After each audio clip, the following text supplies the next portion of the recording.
fim de outubro, nós vamos fazer o processo para em futuro processo para nós fazer operacional. E que agora junto com o CDU está trabalhando para nós lograr para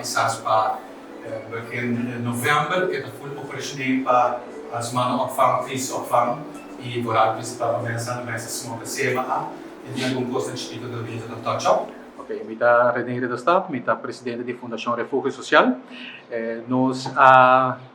é parte que nós a atividade oficial depois de trabalho de renovação e construção que tomou lugar for de 16 de maio a 16 de setembro oficialmente nós a atividade for de contratista e nós quero agradecer tudo que ha sido possível o projeto aqui caminha com nosso visa para parte de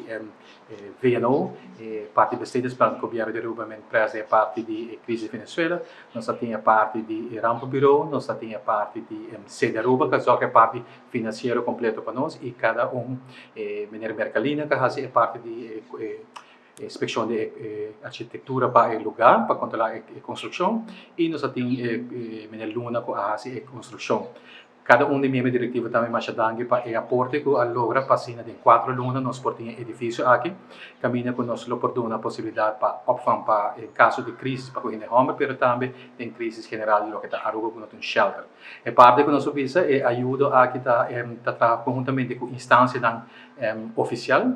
que não nos oferece somente para visa serviço de bed bath and broad e instância por um acordo com a fundação para cima por fazer uso em caso que miser